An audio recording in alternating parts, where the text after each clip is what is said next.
ये देखिए कितना शानदार हमारा शाही टुकड़ा दिख रहा है। तो फ्रेंड्स, ये बहुत ही आसान सी रेसिपी मैं बताने जा रही हूँ और ये शाही टुकड़ा सभी को पसंद आता है। तो चलिए देख लेते हैं कि इस शाही टुकड़ा को कैसे बनाते हैं। तो शाही टुकड़ा बनाने के लिए मैंने आधा कप चीनी ली है और मैंने पीस के चीनी ली है और 1 कप मिल्क पाउडर लिया है, आधा कप नारियल का बुरादा लिया है और आधा कप दूध की मलाई ली है।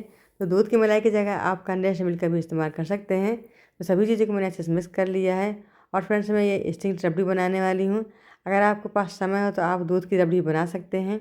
तो सभी चीज़ें अच्छे से मिक्स हो गई हैं। अब मैंने 5 इलायची का पाउडर डाल दिया है और साथ में कुछ ड्राई फ्रूट ऐड करेंगे। काजू बादाम और पिस्ता मैंने पहले काट के रख लिए थे, उसे भी इसी में डाल के अच्छे से मिक्स कर लेना है। तो जब समय नहीं होता है ना, तो इस तरीके से इंस्टेंट रबड़ी बना के तैयार कर लेते हैं। तो सारे ड्राई फ्रूट्स भी डाल दिए हैं और ड्राई फ्रूट डालने के बाद इन्हें भी हमें रबड़ी में अच्छे से मिक्स कर लेना है। तो बढ़िया सी फटाफट से रबड़ी बन के तैयार हो गई है। तो रबड़ी की आप थिकनेस देख सकते हैं। रबड़ी बिल्कुल ऐसी ही होनी चाहिए। अगर इससे ज़्यादा ढीली रबड़ी होगी तो हमारे जो शाही टुकड़ा हैं तो अच्छे नहीं बन पाएंगे। तो रबड़ी की थिकनेस बिल्कुल ऐसी ही रखनी है। अब रबड़ी को हम साइड में रखते हैं और इसके लिए चाशनी बना लेते हैं। तो 1 कप चीनी लिए और 1 कप चीनी के लिए आधा कप पानी डाल देंगे। तो मैंने गैस का फ्लेम हाई कर दिया और हाई फ्लेम में चलाते हुए हमें चाशनी बना लेनी है। तो चाशनी 1 तार या फिर 2 तार की नहीं बनानी है। ये हल्का चिपचिप होने लगे और तार बनने से पहले ही टूट जाए, बस इतना ही हमें इसको कुक करना है। क्योंकि जब चाशनी ठंडी होती है तो उसके बाद ये हल्का सा थिक हो जाती है। अब हमें गैस का फ्लेम ऑफ कर देना है। अब चाशनी में बढ़िया सा फ्लेवर आ जाए तो इसलिए मैंने केवड़ा का इस्तेमाल किया है। आप इलायची पाउडर की भी इस्तेमाल कर सकते हैं। तो लगभग 4 से 5 बूंद मैंने केवड़ा के डाल दी है, इसे अच्छे से मिक्स कर लिया है। अब कढ़ाई को तुरंत हम कवर कर देंगे, वरना क्या होगा कि जो केवड़ा का फ्लेवर है तो वो निकल जाएगा। तो कढ़ाई को मैंने साइड में रखा है और कुछ ब्रेड स्लाइस लिए हैं।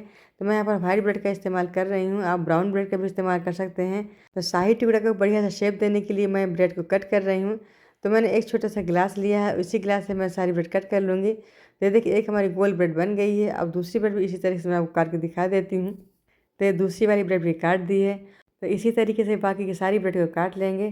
सभी ब्रेड हमारी कट चुकी हैं और जो ब्रेड की किनारी है तो इन्हें वेस्ट नहीं करना है।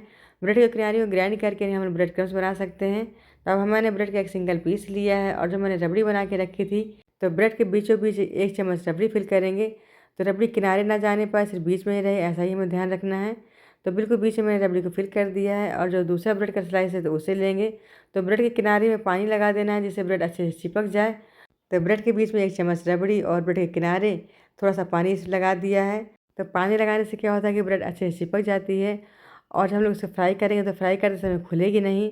तो पानी की जगह आप दूध का भी इस्तेमाल कर सकते हैं। अब ये दूसरा ब्रेड स्लाइस लिया है, इसके किनारे पानी लगा दिया है। अब दूसरे वाले ब्रेड स्लाइस को पहले वाले ब्रेड स्लाइस के ऊपर से रख देंगे और रबड़ी को बीच में अच्छे से कवर कर देंगे, उसके किनारे को दबा देंगे जिससे खुले ना। तो एक मैंने ब्रेड शाही टुकड़े का पीस आपको बना के दिखा दिया है और दूसरा वाला शाही टुकड़ा भी इसी तरीके से बना लेंगे। तो दूसरे वाले के लिए मैंने एक सिंगल ब्रेड ली है, उसके ऊपर बीच में रबड़ी फिल की है, इसके किनारे पानी लगा दिया है और एक दूसरा पीस मैंने इसके ऊपर चिपका दिया है। तो 2 ये शाही टुकड़ा बन चुके हैं और जो बाकी की बची हुई ब्रेड है तो उससे मैंने इसी तरीके से शाही टुकड़ा बना लिया है। और एक मैंने पैन लिया है, तो पैन में रिफाइंड ऑयल को गर्म कर लिया है।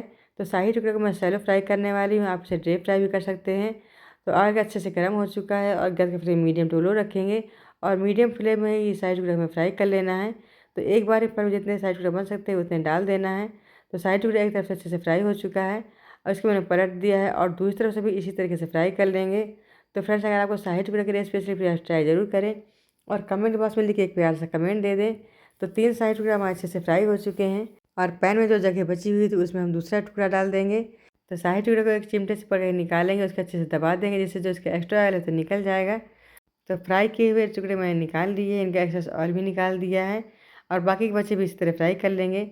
और जो मैंने चाशनी बना के रखी थी तो उसी चाशनी में हमें शाही टुकड़े को डिप कर लेना है, जिससे चाशनी से अच्छे से कोटेड हो जाए और शाही टुकड़ा जो है तो मीठा मीठा सा हो जाएगा। तो एक एक करके तीनों शाही टुकड़े मैंने कढ़ाई में डाल दिया है और कढ़ाई में डालने के बाद इन्हें अच्छे से हमें अलग पलटते पलटते इनके जो चाशनी को अच्छे से कोटेड कर लेंगे।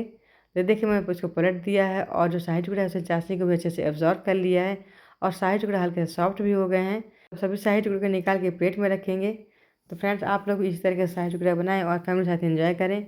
और शाही टुकड़ा जो होता है तो इतना बढ़िया स्वीट होता है कि आप इसे घर में बना के अगर आप रख लेते हैं, जब भी कोई मेहमान आता है या फिर आपका कभी कभी मीठा खाने का मन होता है तो इस तरीके से आप इनको बना के रख लें और जब जब चाहें तो आप इसे यूज़ कर सकते हैं। और जो रबड़ी बच गई है तो उसमें मैंने आधा कप दूध डाला है और आधा कप दूध डाल के इसे अच्छे से घोल लिया, इससे रबड़ी थोड़ी सी पतली हो जाएगी क्योंकि शाही टुकड़े के ऊपर भी हमें रबड़ी को स्प्रेड करना है। तो रबड़ी स्प्रेड करने के लिए थोड़ी सी पतली रबड़ी ही होनी चाहिए, इसलिए मैंने यहाँ पर आधा कप दूध का यूज़ किया है। तो रबड़ी हमारी बढ़िया से पतली हो चुकी है। अब शाही टुकड़ा को अब सर्व करने के लिए मैंने एक छोटी सी ट्रे ली है और ट्रे में आधी रबड़ी को हम फिल करेंगे। तो देखिए आधी रबड़ी को डाल के मैंने इसे अच्छे से फैला लिया है और फ्राई किए हुए शाही टुकड़े को एक एक करके फिल करेंगे। तो आप देख सकते हैं कि शाही टुकड़ा का कलर कितना बढ़िया आया है और कितने अच्छे से फ्राई हो चुके हैं। और शाही टुकड़े के नीचे रबड़ी है, शाही टुकड़े के बीच में रबड़ी है और शाही टुकड़े के ऊपर भी रबड़ी फिल करेंगे। शाही टुकड़े के ऊपर से कुछ ड्राई फ्रूट्स और टूटी फ्रूटी फिल करेंगे। तो फ्रेंड्स अगर आपको रेसिपी आप ट्राई ज़रूर करें और वीडियो को लाइक और शेयर करना ना भूलें और चैनल सब्सक्राइब करें। तो बहुत ही बढ़िया से हमारी होममेड स्वीट डिश बनकर तैयार हो गई है। तो जो लोग ज़्यादा मीठा खाना पसंद नहीं करते हैं तो वो लोग चीनी का कम इस्तेमाल करें। और शाही टुकड़े को फ्राई करने के लिए मैंने रिफाइंड ऑयल का यूज़ किया है। आप शाही टुकड़े को फ्राई करने के लिए देसी घी का भी इस्तेमाल कर सकते हैं, उससे शाही टुकड़ा और ज़्यादा हेल्दी हो जाता है। तो आप देख सकते हैं कि कितना बढ़िया सा शाही टुकड़ा बनकर तैयार हो गया है। तो इस तरीके से आप लोग शाही टुकड़ा बना के फ्रिज में रख दें और फिर ठंडा करके आप इसको यूज़ कर सकते हैं। तो शाही टुकड़ा परफेक्ट बनकर तैयार हो गया है, खाने के लिए रेडी है। तो इसी तरह के नए वीडियो में नई रेसिपी साथ में, तब तक के नमस्कार। Thanks for watching.